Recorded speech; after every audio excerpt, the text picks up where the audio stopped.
9, kata Paulus di situ, sebab untuk itulah Kristus telah mati dan hidup kembali supaya ia menjadi Tuhan. Berarti tidak secara langsung bahwa Paulus mengatakan Yesus itu adalah Tuhan. Sepakat? Menurut Paulus di Roma, itu menurut Paulus Yesus adalah Tuhan. Coba Bunda kita kasih korelasi dengan Lukas 4 nomor 8. Ini saya minta penjelasan dari Bang Kiko sama Bu Santi. Kalau Pak Ruben ini ada waktu juga karena beliau di jalan. Pak Ruben ini juga kawan saya juga. Ya. Lukas 4 ayat 8 ya? Iya, Lukas 4 ayat 8. Tetapi Yesus berkata kepadanya, ada tertulis engkau harus menyembah Tuhan Allahmu dan hanya kepada Dia sajalah engkau berbakti. Nah, di sini saya berpikir begini Bunda ya.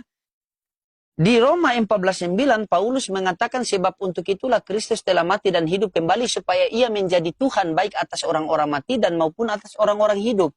Berarti di Roma 14:9 Paulus mengatakan Yesus Tuhan. Sementara di Lukas 4 nomor 8 Yesus mengatakan sebab ada tertulis engkau harus menyembah Tuhan Allahmu. Jadi Yesus mengatakan bahwa Allah Bapa adalah Tuhan, Paulus mengatakan Yesus adalah Tuhan. Mana yang mau kita ikuti ini? Nah di sini mana yang kita mau ikuti nih? Apakah kita mengikuti menurut Paulus Yesus adalah Tuhan atau menurut Yesus Allah Bapa adalah Tuhan? Atau kita ambil dua-dua? Kalau kita ambil dua-dua berarti konsekuensi yang kita terima di Kristen punya dua Tuhan. Tuhan menurut Paulus yaitu Yesus dan Tuhan menurut Yesus yaitu Allah Bapa. Nah bagaimana cara menyikapi itu? Bagaimana cara menerangkan itu kepada saya? Karena itu kitab Anda dan yang berhak menjelaskan adalah Anda. Silakan. Kalau Bang Kiko ini dia mulai putar Bu. Dari Mai Laki sampai orang Pung Laki dia putar. Oh, Bang Kiko sudah memberikan pernyataannya soal ini? Belum, biasa iya, kabur. Sama. Iya. Iya. Kalau di surat Roma ini kan sebab itulah Kristus telah mati dan hidup kembali supaya ia menjadi Tuhan baik atas orang mati maupun atas orang-orang hidup. Nah, bagi saya ya Bang ya, saya juga sebagai pengikut Kristus yang masih awam soal Alkitabiah ya. Nah, saya memahami Yesus itu sebagai Tuhan juga, tapi kalau didebatkan dia entitas yang berbeda atau tidak? Kalau saya dari hati saya paling dalam, saya harus mengatakan iya. Dia berbeda. Iya, dia berbeda entitasnya gitu. Dan saya tidak mau terlalu mengeraskan hati saya untuk berdebat, untuk mengatakan itu satu, tetap itu membuat saya makin mumet gitu untuk memberi pengertian kepada saudara-saudara lain. Jadi kalau dibilang entitasnya beda, iya. Betul Bu, karena kalau Ibu mengatakan entitasnya berbeda, berarti itu kita merujuk kepada Yohanes 1:14. Coba Ibu baca. Saya suka start dari situ. Karena kebanyakan Kristen lain mengatakan satu hakikat. Nah, di sini mereka keliru dan mereka tidak menemukan kejanggalan ketika mereka mengatakan satu hakikat. Karena ada di Yohanes 1:14 itu, coba Ibu perhatikan kalau Ibu baca di situ. Begitu. Memang orang-orang jujur begini cepat sekali mendapat kebenaran sih, tetapi siap dibenci banyak orang sih. Sebagaimana Yesus kan jujur kan, maka banyak dibenci kan, sehingga keluarganya mengatakan dia pun tidak waras. Memang orang-orang yang membawa damai itu pasti dibenci oleh orang-orang. Contoh Bang Kiko ini kan, Bang Kiko ini kan. Ya, tapi saya tidak mau juga Bang Loding merasa punya saya. Ya memang sasarannya Bang Kiko, mana mungkin Mbak Santi yang saya kasih sasaran kan?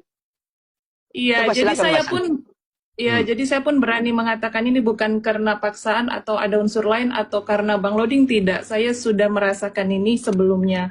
Dan masalah entitas tadi hampir semua umat Kristen mengatakan itu satu hakikat. Ya, secara hakikat ya, secara rohani ya kan. Tapi kan yang sering dipertanyakan kan secara apa ya bilangnya ya, secara fisiknya ya, itu maksudnya yang sering dipertanyakan saudara Muslim ya, Bang Loding ya? Ya, coba Ibu baca Yohanes 1:14 dulu. Coba di sini kita gaji. Firman karena Yesus mengatakan, itu telah Firman itu telah menjadi manusia dan diam di antara kita, dan kita telah melihat kemuliaannya, yaitu kemuliaan yang diberikan kepadanya sebagai anak tunggal Bapa, penuh kasih karunia dan kebenaran. Nah, firman itu telah menjadi manusia dan diam di antara kita. Dan kita telah melihat kemuliaannya, kemuliaan yang diberikan kepadanya sebagai anak tunggal Allah Bapa penuh kasih karunia. Di situ ada kata diberikan, berarti siapa yang memberi? Iya, pasti Allah ada Bapa orang yang memberi pertama. kan? Iya, Nah, ada yang Allah pertama Bapa ke yang kedua. memberi. Nah, Allah Bapa yang memberi, yang menerima adalah Yesus. Yang firman menjadi manusia. Berarti di situ ada dua keberadaan. Yaitu keberadaan yang tidak terlihat Allah Bapa dan keberadaan yang terlihat yaitu Yesus. Firman yang menjadi manusia. Nah, ketika sudah ada dua keberadaan, berarti sudah ada dua hakikat. Hakikat Yesus adalah daging karena terlihat, dan hakikat Allah Bapa tidak terlihat karena ruh. Kan? Allah Bapa itu berarti ada dua. Nah, ketika sudah dikatakan bahwa ada dua, yang mana Tuhan langit dan bumi? Nah, biasa stuck di sini. Yang mana Tuhan langit dan bumi itu? Coba. Bapa. Bapa Tuhan langit dan ketika Tuhan Bapa sudah pencipta. menjadi Tuhan langit dan bumi, ketika Bapa sudah menjadi Tuhan pencipta langit dan bumi, nah sekarang kita kembali. Apakah Yesus juga Tuhan? Bagi umat Kristen, iya, dia menjadi Tuhan. Ya, Nah, berarti konsekuensi yang diterima di Kristen ada dua Tuhan. Tuhan yang tidak terlihat Allah Bapa dan Tuhan yang terlihat yaitu Yesus. ya, Gimana secara tanggapan Bu entitas. Santi? Iya, Ya secara harus. entitas iya. Iya. Nah, tapi masalahnya Bang Kiko tidak mau Sesederhana itu. terima. Bang Kiko tidak mau terima. Coba Ibu tanya sama dia. Apakah Bang Kiko terima? Mungkin saya nggak perlu tanya, tapi karena saya ada di dalam bagian dari umat Kristiani, ya kan, sampai hari ini, ada beban moral yang setiap kita umat itu butuh keberanian untuk berkata jujur. Artinya di sini saya bukan menjatuhkan ajaran saya. Saya salah satu oknum. Saya bisa salah, bisa benar. Dan di sini saya cuma mau belajar keterbukaan saja, dan saya percaya juga kok di umat Muslim juga ada sebagian perbedaan. Bukan begitu Bang Loding? Kita setuju ya keterbukaan. Betul. Ada juga kok perbedaan. Tinggal kita di sini berani atau tidak untuk jujur, dan kenapa harus mengeraskan hati untuk memaksakan yang kita menjadi bingung sendiri gitu. Nah, Bang Kiko pasti juga menjawab itu suatu kesatuan ya, satu hakikat. Baik itu mulai dari perjanjian lama, Yesus atau firman itu sudah ada, melekat bersama Bapa. Itu aja terus alasan setiap ditanya sama umat lain gitu. Jadi saya nggak merasa lagi ini suatu hal yang penting untuk diperdebatkan bagi saya ya. Nah, mungkin Bang Loding atau Bang Kiko mungkin aneh ngelihat saya berani berkata begini. Dan mungkin seperti Bang Loding bilang mungkin akan dari banyak Bang yang Kiko, menghujat saya. Mungkin dari Ya, Bang saya Kiko mungkin akan dihujat sama umat Kristiani ya. Pasti dihujat. Karena apa? Begini. Ya. Yesus itu siapa? Firman Allah yang menjadi wujud manusia. Yang di dalam kemanusiaannya terdapat keilahian 100%. Begini. Kenapa sih Yesus itu hadir untuk dunia? Untuk dunia ya. Karena sejatinya Tuhan yang sebenarnya saya ulangi, tidak akan pernah bisa bertemu manusia dimanapun ditemukan, dari perjanjian lama sampai wahyu. Tidak pernah seorang pun manusia di muka bumi yang bisa bertemu langsung dengan Tuhan itu. Dengan cara itulah Tuhan menampakkan dirinya lewat Yesus itu. Nanti disebut lagi doktrin. Ya terserahlah, ini kan keimanan saya. Saya berhak menyampaikan ini untuk kita boleh dengarkan bersama-sama. Dari kitab Kejadian sampai wahyu, tidak ada seorang pun, baik nabi, baik apapun, siapapun, baik raja sekalipun yang bertemu langsung dengan Tuhan itu sendiri. Dengan cara apa Tuhan harus menampakkan dirinya? Lewat Yesus itu. Bahkan di kitab Yesaya disampaikan akan datang seorang loh, Mesias. Ya, siapa? Dia pun sudah disebut di sana bahwa akan datang di perjanjian lama loh. Maka kesinambungannya apa? Siapa sih yang disebut Mesias itu? Ya Yesus itu. Yesus itu yang membawa damai dan menyelamatkan. untuk orang-orang yang meyakininya. Seperti itu. Karena tidak akan pernah ketemu ya, kalau kita tidak menyandingkan kembali lagi kepada kejatuhan manusia jatuh ke dalam dosa. Tidak akan pernah. Kita harus nggak boleh ya. Bang Lodi katakan sudah baca kitab ini mau 2 kali. Tapi saya bertanya sekarang, kenapa Bang Lodi belum menemukan sesuatu yang ajaib di sini gitu loh? Baik, baik. Oke, baik, ini luar biasa ya. Ketika saya membaca, begini, saya izin tolong jabarkan sedikit ya, nanti bisa menilai. Ketika saya membaca, saya menemukan di dalam 1 Timotius 6 nomor 16 yang bunyinya begini. Dialah satu-satunya yang tidak takluk kepada maut, bersemayam di dalam terang yang tak terhampiri. Tidak ada seorang pun yang dapat melihat dia dan manusia pun tidak bisa melihat dia. Saya bertanya-tanya, ini sosok siapa? Ternyata sosok itu adalah sosok Allah Bapa yang di sorga. Ya. Oh, berarti itu sosok Allah Bapa. Berarti Allah Bapa ini tidak terlihat, tidak terhampiri. Bagaimana cara kita mengenal Allah Bapa? Melalui Yesus. Dalilnya mana? Ada di Yohanes 1:18. Tidak ada seorang pun yang dapat melihat Allah, melainkan anak yang ada di pangkuannya yang menyatakannya.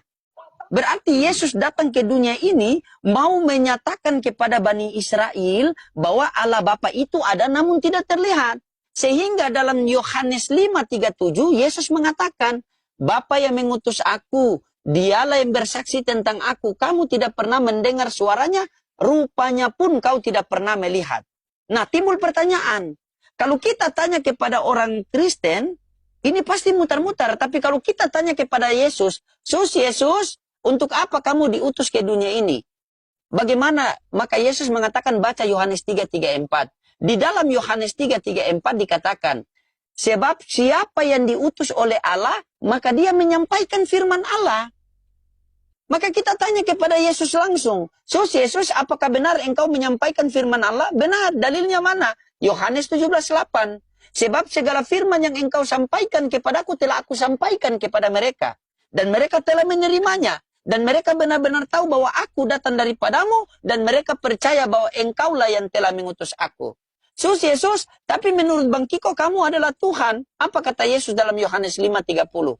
Aku tidak dapat berbuat apa-apa dari diriku sendiri, melainkan daripada Dia yang mengutus aku. Dan aku datang ke dunia bukan atas kehendakku, melainkan kehendak Dia yang mengutus aku. Sabar dulu. Nah, ketika kita tanya, Yesus, terus siapa yang Tuhan? Maka apa kata Yesus? Janganlah kamu menyebut siapapun Tuhan di dunia ini. Karena hanya ada satu Tuhan, yaitu di langit. Yaitu Bapa di langit. Kalau kita tanya kepada Yesus, Yesus, Bapa yang di langit itu apakah Tuhanmu dan Tuhanku juga? Apa kata Yesus dalam Yohanes 20 nomor 17? Iya. Aku akan pergi kepada Bapakku dan Bapamu, kepada Allahku dan Allahmu, kepada Tuhanku dan Tuhanmu. Selesai. Itu yang saya dapatkan. Itu data semua. Ketika ada orang yang mau menjelaskan, silakan. Yang penting ada datanya. Karena ketika kita berbicara agama, berarti kita berbicara dalil. Kan? Contoh, sebagaimana orang, ada oknum-oknum Kristen mengatakan begini, Loading, Tuhan kamu tidak maha kuasa ya, sehingga tidak bisa jadi manusia, terus kamu pertanyakan Tuhan kami menjadi manusia. Ini bukan maha kuasanya. Tuhan itu maha kuasa, bisa jadi apa saja. Tuhan bisa jadi air, Tuhan bisa jadi pohon, Tuhan bisa jadi batu, Tuhan bisa jadi gunung. Bisa. Tetapi pertanyaannya, untuk apa Tuhan jadi itu? Pantas tidak Tuhan jadi itu? Kita bertiga kemana saja boleh. Kita ke mall boleh, kita ke pasar boleh. Tetapi pertanyaannya, pantas tidak kita ke mall dalam keadaan telanjang? Pantas tidak kita ke pasar dalam keadaan telanjang?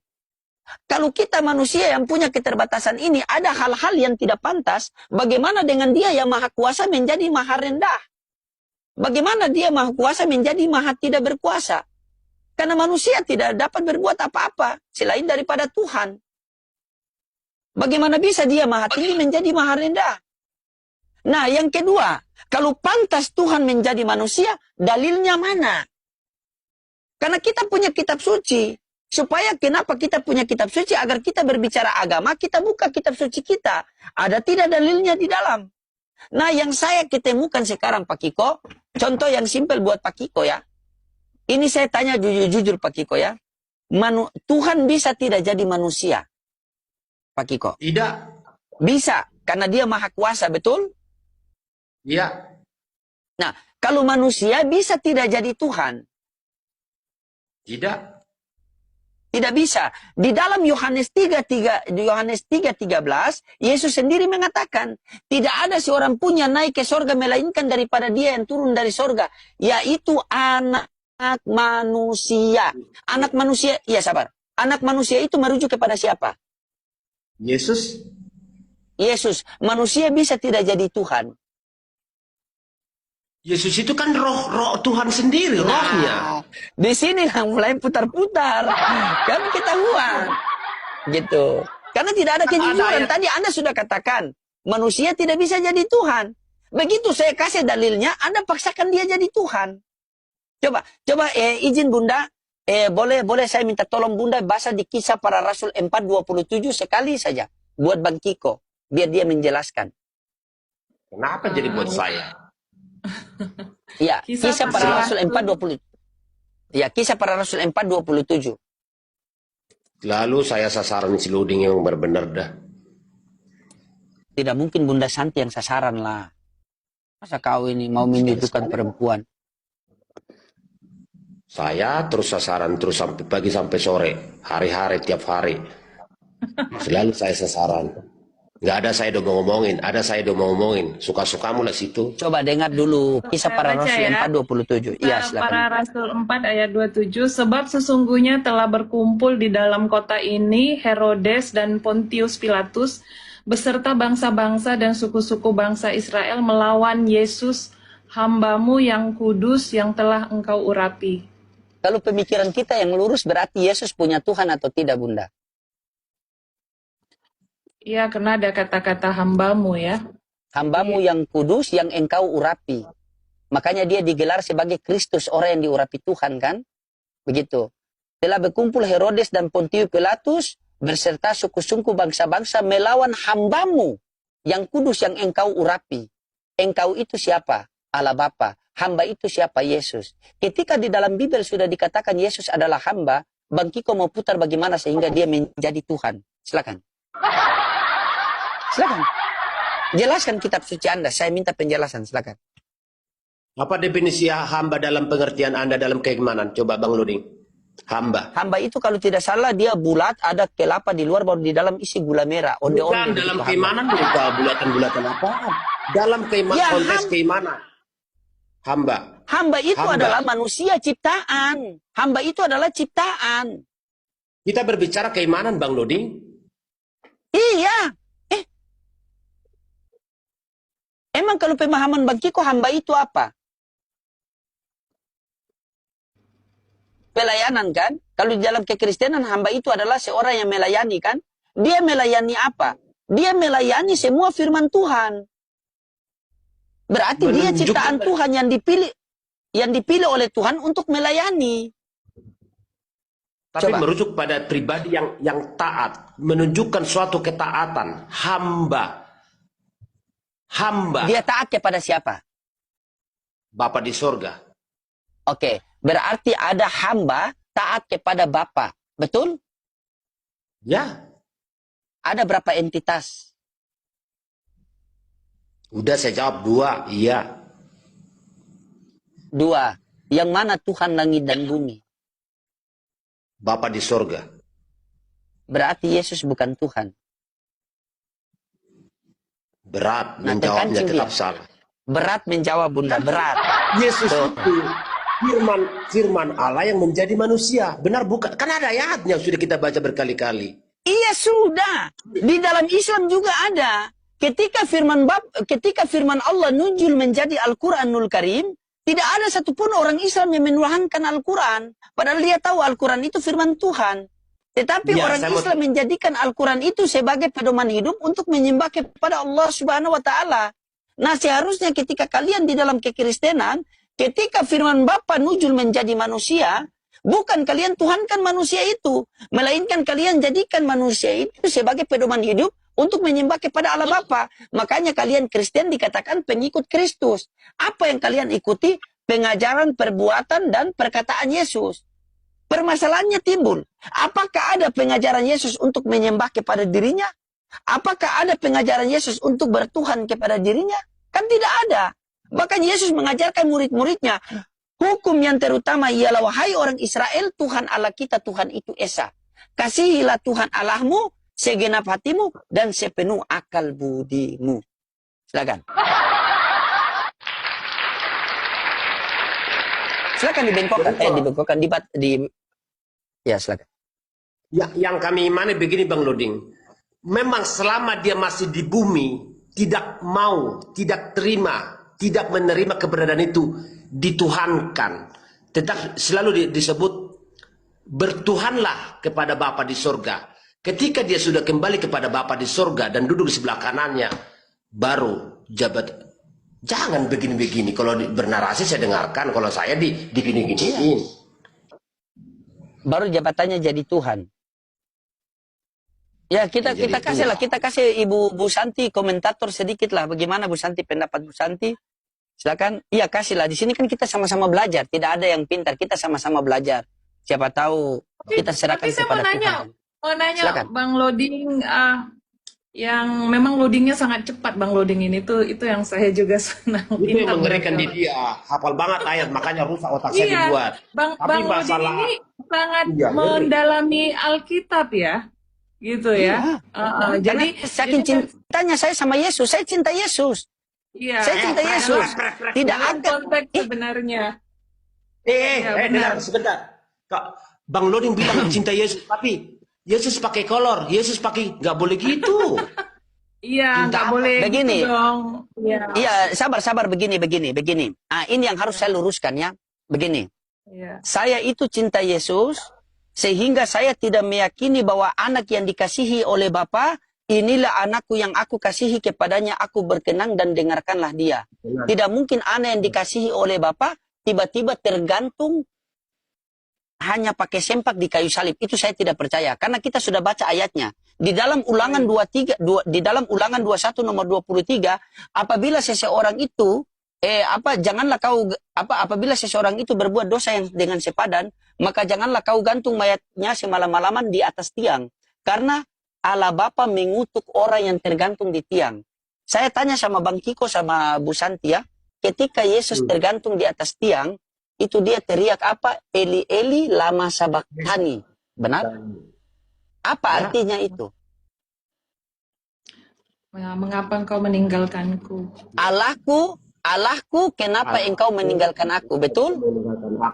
Ya. Nah, coba Bu Santi, bertentangan tidak dengan Yohanes 8 nomor 29?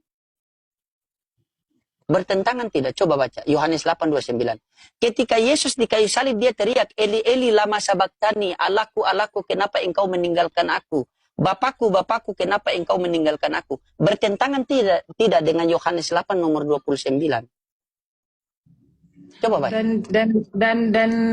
Dan Ia yang telah mengutus aku, Ia menyertai aku, Ia tidak membiarkan aku sendiri, sebab aku senantiasa berbuat apa yang berkenan kepadanya.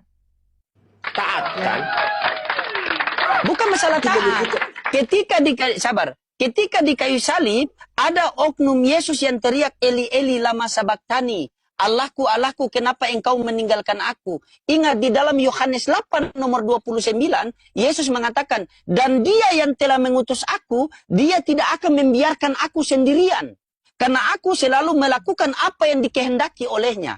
Terus siapa yang teriak, Eli, Allahku, Allahku, kenapa engkau meninggalkan aku? Berarti Bapa meninggalkan dia, berarti perkataan Yesus dalam Yohanes 8 nomor 29, itu hanya bohong semata. Tuh. Tapi disebut harus terima. Biarlah kehendakmu yang jadi. Itu menunjukkan ketaatan Bang Loding. Itu berdoa di Taman Getsemani. Ini orang di kayu salib ini. Beda lagi itu, beda konteks. Kalau yang Anda mengatakan, ya Bapakku, jikalau cawan ini berlalu, biarkanlah berlalu. Itu doanya di Taman Getsemani. Ini waktu dia tersalib itu, terus dia katakan, Eli Eli lama sabachthani, Allahku, Allahku, kenapa engkau meninggalkan aku? Kalau Yesus berdoa itu waktu belum penangkapan. Ini Yesus sudah ditangkap. Waktu penangkapan saja Ibu, Bunda, kalau kita mau kaji waktu penangkapan, hanya Yohanes yang menceritakan bahwa Yudas tidak mengenal Yesus. Tetapi Markus, Lukas, yang lain itu menceritakan bahwa orang yang aku cium, itu yang kamu tangkap. Tetapi di dalam Yohanes tidak pernah menceritakan itu. Bahkan ketika orang-orang tentara-tentara itu mengatakan, siapa yang Yesus bertanya kepada mereka, siapa yang kamu cari? Maka Yesus, orang-orang itu mengatakan, Yesus dari Nazaret. Maka Yesus mengatakan, akulah dia. Tiba-tiba mereka mundur dan mereka jatuh. Yudas yang berada di situ pun ikut jatuh. Pertanyaannya, kenapa di ayat lain ada narasi mengatakan orang yang aku cium itu yang aku tangkap? Tiba-tiba di narasi lain, Yudas tidak ditangkap. Yudas tidak mengenal Yesus. Itu belum kalau kita maju. Ada seorang muda yang memakai sehelai kain lenan. Mereka hendak menangkap dia. Tetapi dia melepaskan kainnya dan lari dengan telanjang. Siapa seorang pemuda itu? Dan begitu kita buka di dalam Yohanes 13 nomor 4, Yesus yang memakai kain lenan. Yesus bisa menghilang. Yesus bisa berubah rupa. Yesus anak dikasihi oleh Allah Bapa. Bukankah ketika pencobaan di padang gurun, apa kata iblis kepada Yesus? Kalau kamu anak Allah, maka loncatlah kamu ke atas bukit itu. Karena ada tertulis, malaikat-malaikat akan menjaga kamu dari segala penjuru, sehingga kakimu tidak terhentuk batu. Batu saja tidak bisa terhentuk oleh dia. Bagaimana orang bisa tombak dia? Bagaimana orang bisa telanjangi dia? Siapa oknum yang disalibkan di situ? Makanya datanglah Al-Quran mengatakan, wa ma qataluhu wa ma solabuhu. Makanya Al-Quran tidak pernah menolak penyaliban. Al-Quran mengiyakan penyaliban. Tetapi oknum yang disalib itu bukan anaknya Bunda Maria. Karena apa kata Allah? Karena begitu besar kasih Allah akan dunia ini, sehingga dia mengaruniakan anaknya yang tunggal, agar setiap orang yang percaya kepadanya beroleh hidup yang kekal. Sekarang timbul pertanyaan, kita percaya sebagai apa? Sebagai Tuhan apa sebagai Juru Selamat? Kita percaya sebagai apa? Sebagai anak dikasihi oleh Bapa atau anak yang dikutuk oleh Bapa? Ingat, Galatia 3:13, Kristus telah menebus kita dari kutuk hukum Taurat. Dengan jalan menjadi kutuk. Bang Kiko menjadi tentara berarti Bang Kiko tentara. Bu Santi menjadi poluan berarti Bu Santi adalah poluan. Dengan jalan menjadi kutuk berarti dia menjadi kutuk. Apakah tega Bapa mengutuk anak? Apakah pantas Bapa mengutuk anak? Bukankah Yesus mengatakan, aku selalu melakukan apa yang dikehendaki oleh Bapakku. Makanya dalam sistem penyaliban, ada 3 orang pendeta, jawabannya berbeda-beda. Esra Suro mengatakan penyaliban datang dari Allah Bapa, Pak Bom mengatakan penyaliban datang dari iblis, Mata Pisau mengatakan penyaliban itu datang dari manusia. Mana yang benar? Coba. Mana yang benar? Karena belum selesai. Makanya Al-Quran mengatakan mereka dalam keraguan-raguan orang yang mereka bunuh itu. Padahal bukan Isa putra Maryam, melainkan orang yang telah diserupakan. Siapakah orang yang telah serupakan itu? Maka ada tertulis dalam Ulangan 27 nomor 25 sampai 26. Terkutuklah orang yang menerima suap dan seluruh bangsa mengatakan amin. Terkutuklah orang yang tidak melakukan hukum Taurat dengan ketentuan-ketentuannya dan seluruh bangsa mengatakan amin. Silakan dibengkokkan Bang Kiko. Asyadu. Silakan Bu Santi kalau mau komen tidak apa-apa, jangan diam saja. Silakan mau komen silakan, harus bantah loh. Saya kira tadi ke Bang Kiko, iya baik. Kalau Bang Loding tanya saya, Tuhan itu jadinya saya percayai sebagai apa gitu kan? Sebagai Tuhan kah? Atau sebagai Juru Selamat? Ya kan?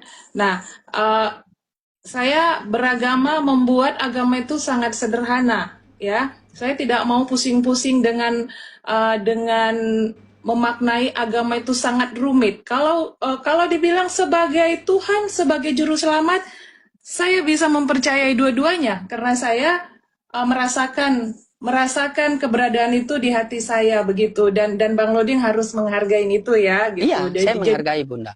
Iya, betul. Jadi, iya, Bang Loding yang buat saya pusing. Bang Loding yang buat kita pusing.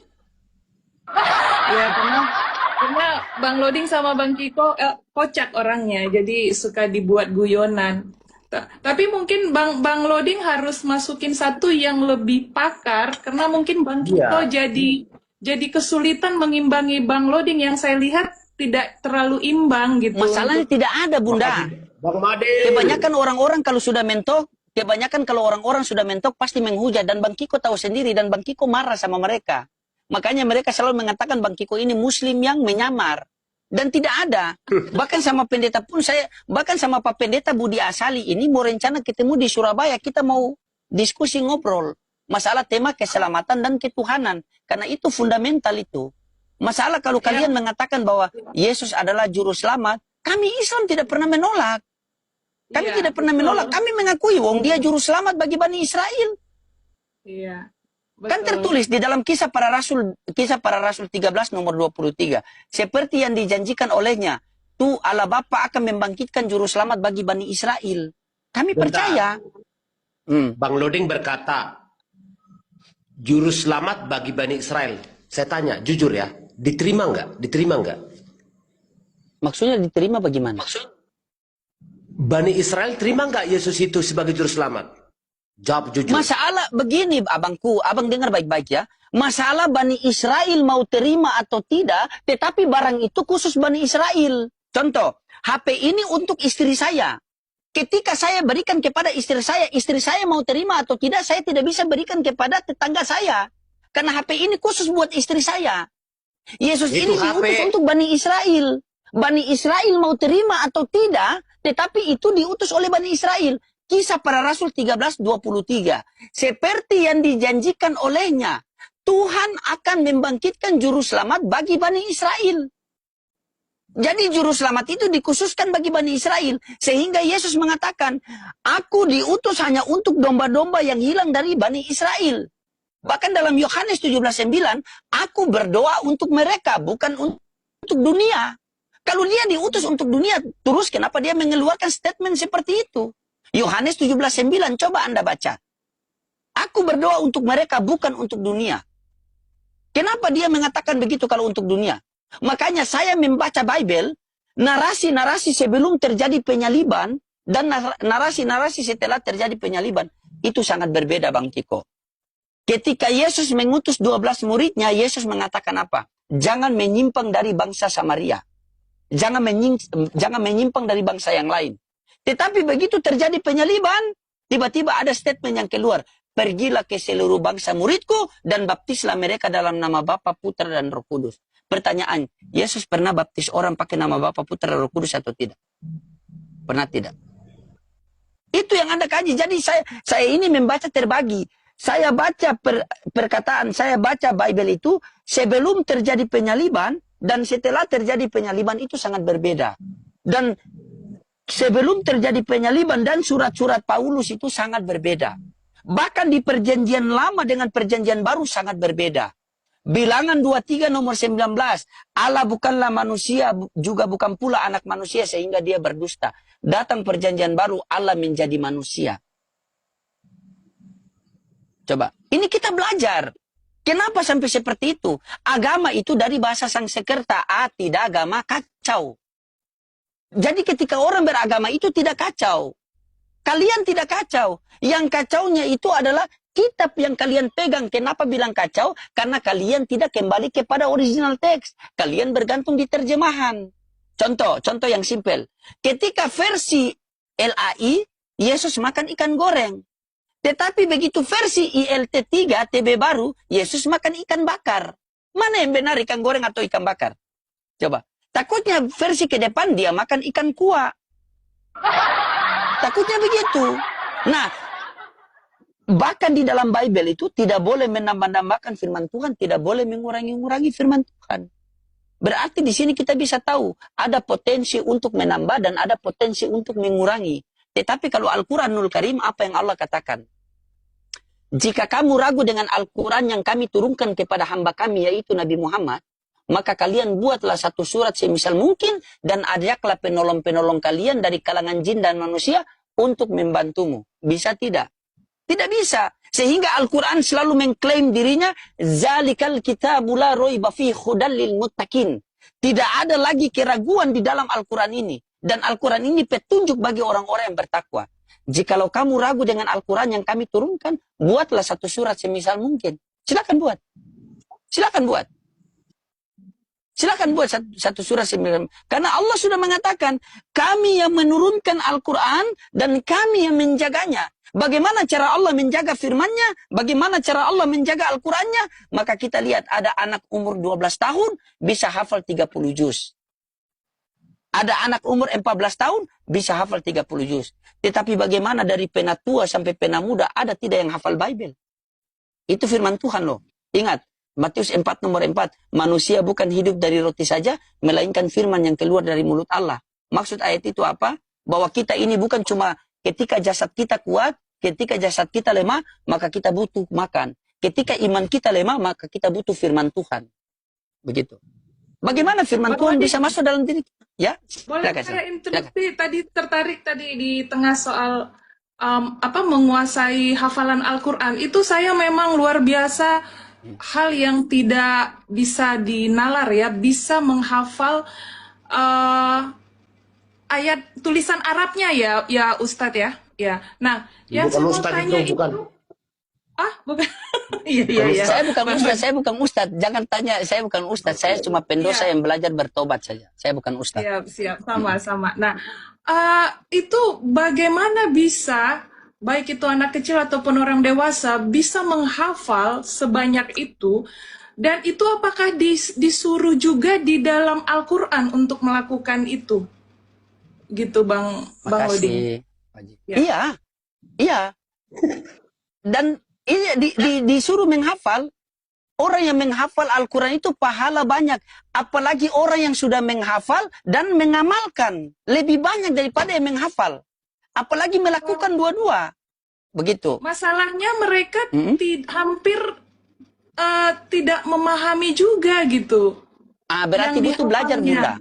Berarti butuh belajar. Belajar lagi. Contoh saya itu baca Al-Quran, tapi saya tidak memahami. Terkadang saya tanya sama Ustadz. Karena kenapa? Keterbatasan ilmu saya, kenapa saya tidak belajar? Ada juga yang membaca, ada juga yang menghafal, memahami, dan melaksanakan. Begitu. Jadi tergantung kita. Tergantung kita. Kalau kamu, makanya di dalam Islam itu manjada wajada, barang siapa bersungguh-sungguh, maka dia akan bisa. Begitu. Jadi jikalau ada begini Bunda ya. Ada Al-Quran itu, ada orang yang menghafal, tetapi belum tahu artinya. Itu tidak masalah, yang penting dia hafal. Sisa dia belajar saja kan? Supaya tahu artinya. Ada orang yang sudah hafal, sudah tahu artinya, tetapi dia tidak mengamalkan. Iya, ada begitu. Dan ada juga orang yang sudah hafal, sudah tahu artinya, dan sudah amalkan. Itu. Jadi tergantung pribadi kita. Kalau kita mau bisa, begitu. Kalau kita mau bisa, tergantung kita bagaimana. Begitu. Kita mau, jadi begini Bunda. Satu ketika datanglah seorang Arab Badui kepada Rasulullah SAW dan dia mengatakan, ya Rasulullah, kami pengen belajar Al-Quran. Maka apa kata orang Arab? Apa kata Rasulullah? Kalau kalian pengen belajar Al-Quran, maka kalian ikutlah sahabat-sahabatku. Padahal ada sahabat yang baru masuk Islam. Maka orang Arab Badui mengatakan, ya Rasulullah, kami ini pengen belajar Al-Quran, bukan mengikuti sahabat-sahabatmu. Maka apa kata Rasulullah? Seandainya kalian tahu sahabat-sahabatku itu adalah Al-Quran yang berjalan di atas dunia. Maksudnya apa? Al-Quran yang berjalan di atas dunia itu bukan orang hafal 30 juz terus dia jalan-jalan, bukan. Tetapi dia mengamalkan isi yang ada di dalam Al-Quran itu. Sebagaimana contoh yang kita bisa lihat. Ustadz Adi Hidayat, kan? Bahkan bukan cuma makna yang tahu, bukan penjelasannya tahu, bukan hafal. Tetapi posisi-posisi Al-Quran itu dia tahu. Begitu. Posisi. Surat sebelah sini, nomor sekian. Itu semua bisa Bunda. Tapi ujiannya besar. Harus tunduk pandangan, begitu. Karena Al-Quran itu firman Tuhan. Saya menghafal Al-Quran. Tetapi ketika bermaksiat, hafalan saya itu bisa hilang. Karena itu firman Tuhan. Iya, serius. Coba Bunda berpikir.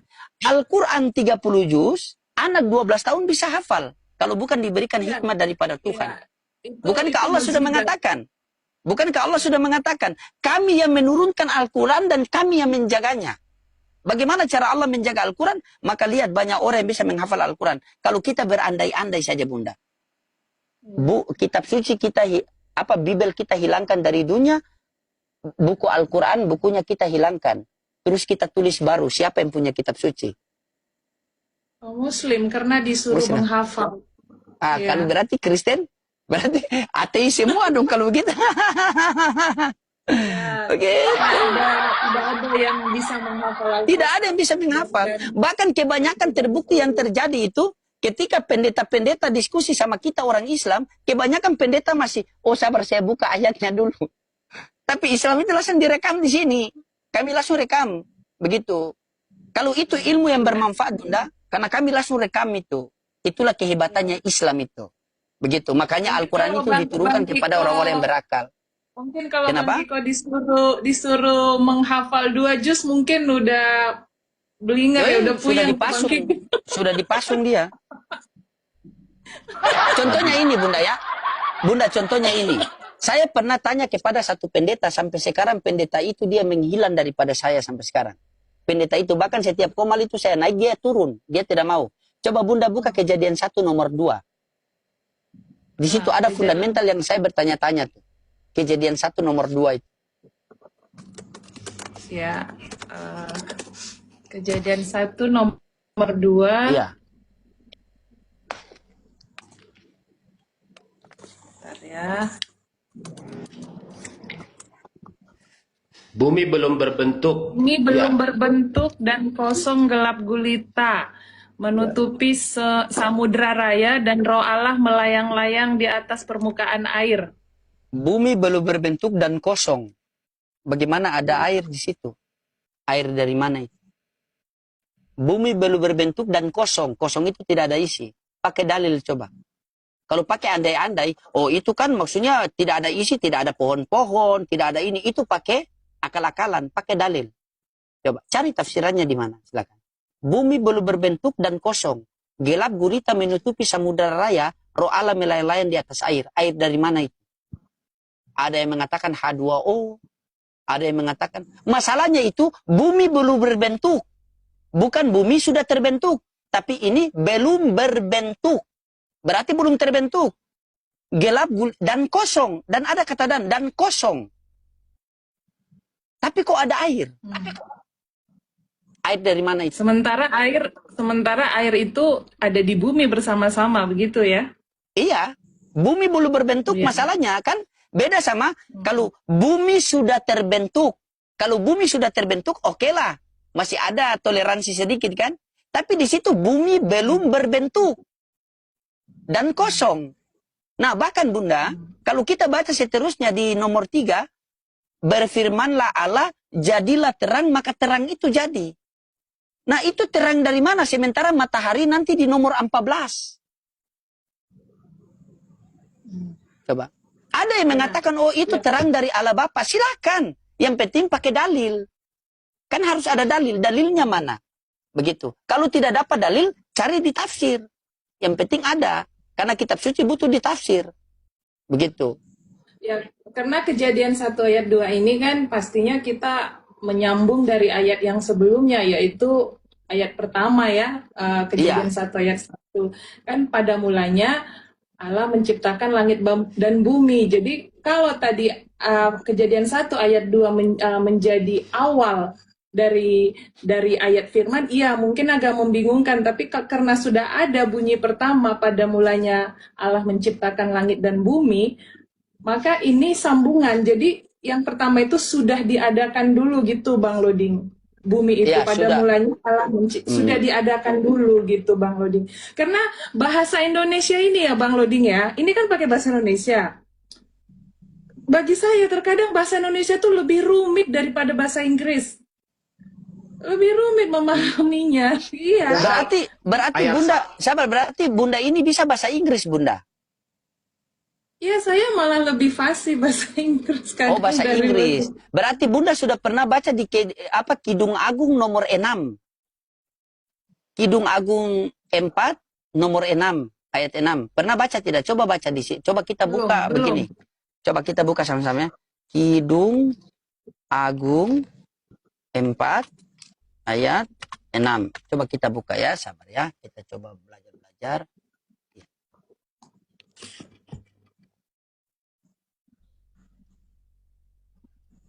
Kidung Agung 6 ayat 4. Terbalik ulang. Kidung Agung 6 Kidung Agung 6 ayat 4.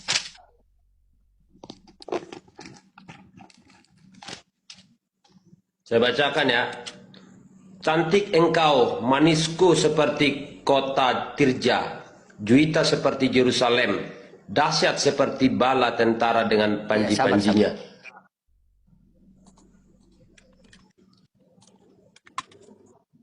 Kedung Agung 5 nomor 6. Salah. Aduh, salah gara-gara Bang Kiko ini kan. Selalu salah Tuhan, saya pun salah Jadi lagi. Ini kalau berteman sama orang. saya salah. Kedung Agung 5 nomor 6. Kedung Agung 5 nomor 6. Kedung Agung 5 nomor 6. Coba Bang Kiko baca. Iya. Kekasihku, kubukakan pintu tetapi kekasihku sudah pergi. Lenyap seperti pingsan aku ketika itu menghilang. Kucari dia tapi tak kutemui. Kupanggil tapi tak disahutnya. Oke.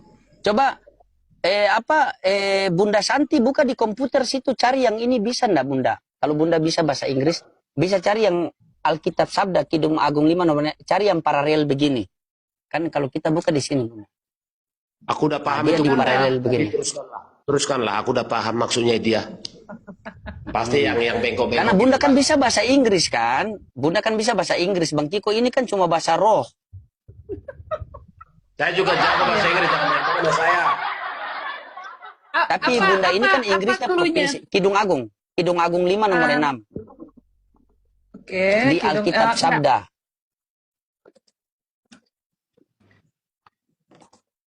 Saya cluenya biar sama dengan itu, yang bagian mana ya yang saya ambil? Alkitab Sabda, Alkitab Sabda. Ada tulis Alkitab Sabda. Sabdanya tulisan besar semua. Alkitab Sabda.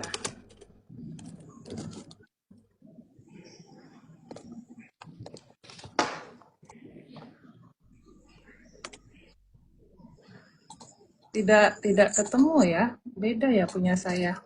Ini Kidung Agung 5 nomor 6. Bunda scroll ke bawah, cari yang begini, yang gambar ini saja. Dia tertulis itu yang begini, Bunda. Nah, yang begini. Yang paling atas ya. Yang paling, oh ya. Ada. Alkitab Sabda. Ya. Oke. Siap. Yang begini ya? Yang ini ya? Ya, betul. Coba Bunda baca apa isinya di situ. Kekasihku, kubukakan pintu, tetapi kekasihku sudah pergi lenyap. Seperti pingsan aku ketika ia menghilang. Kucari dia, tetapi tak kutemui. Kupanggil, tetapi tak disahutnya. Oke, sabar ya. Sabar.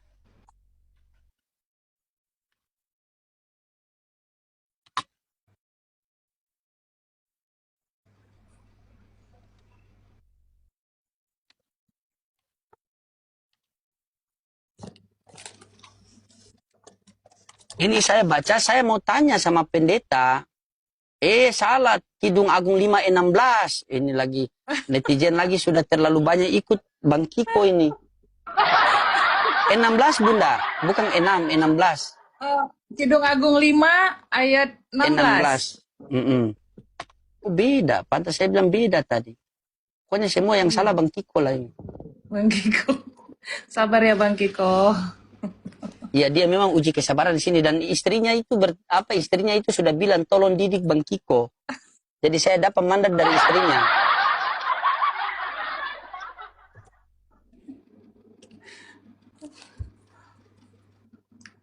Itu bunyinya, kata-katanya manis semata-mata, ya segala sesuatu padanya menarik.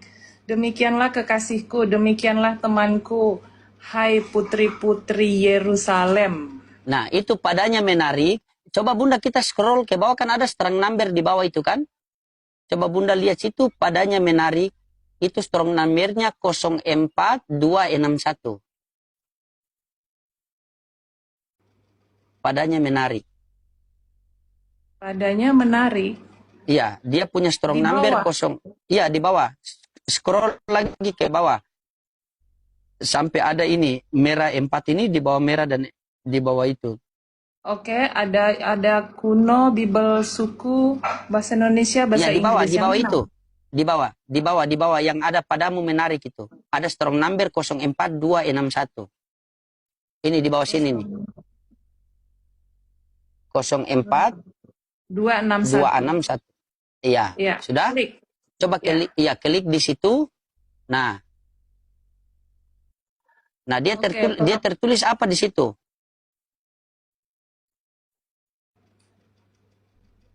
bahasa Indonesianya. Bukan di atas ini, di strong number itu. Mahmat. Nah, di sini Bunda ada dia punya referensi di situ kan? Referensi. Coba Bunda klik di 673D. 673D. Iya. Oke. Ya, Itu 673D. Coba ada. Hebrew word. Nah, coba baca itu ada di bawah tertulis The Arabic Hamida apa itu? Coba Bunda baca itu. Tunggu, bagian Arabic Hamidah mana ya Arabic? Di bawah. Di bawah Paling tadi bawah. Hebrew word. Ya, Hebrew word itu baca ke bawah terus, carilah. Setelah dalam kurung itu. Kasih saya clue-nya, Bang. Yang Ini Bunda. baris keberapa? Ini nih. Ini kan. Nah, ini Oke. The Arabic Hamida. The Arabic Hamidah means praise, and the name Muhammad comes from the root. Apa artinya itu, Bunda? Oh, ini ada kata-kata Muhammadnya ya? Coba tanya. Itu saya tanya kan? Saya tidak menyimpulkan, cuma tanya. Iya.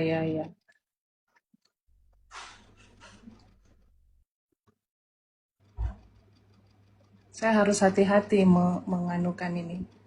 Iya, harus hati-hati, Bunda. Iya. Ini kan praise ini pujian ya, sebentar.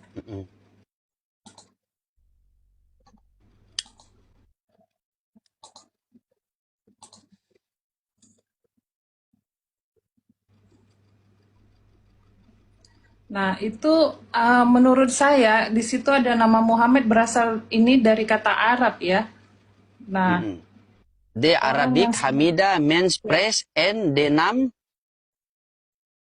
orang yang sangat dipuji dan banyak dipuji. Itu bagaimana tanggapan Ibu tuh? Kok kenapa ada situ Muhammad? Apakah beda dengan Muhammad yang coba Ibu kaji dulu kan? Gitu. Iya, saya juga baru pertama mengetahui ini. Alhamdulillah lah Iya. kalau baru pertama yang penting Iya. Ibu dapat ilmu kan? Gitu. Pertanyaannya kan itu dipuji kan? Dipuji. Berarti Iya, puji-pujian dipuji. kata-katamu manis, dia dipuji. Begitu. Jadi Ibu belajarlah di situ. Kenapa ada di situ kan? Kenapa ada di situ? Masalahnya Iya. itu kenapa ada di situ? Tidak mungkin kan kita kalau nanti Islam, oh itu kan Nabi Muhammad, itu Nabi Muhammad. Maksudnya terlalu apa kan? Coba Ibu belajar dulu kan. Kenapa ada di situ? Dan dipuji. Siap. Ya, ini Gitu. menarik ini buat saya untuk saya pelajari nanti ya. Jadi saya kalau Siap, sudah mengerti, saya akan naik untuk membahas. Karena saya tidak mau merasa pura-pura sudah pintar gitu. Iya, ini Tidak yang saya mau. suka nih sama Iya. Bunda. Beda sama beda sama ini, Bun. Siapa Beda itu? sama itu.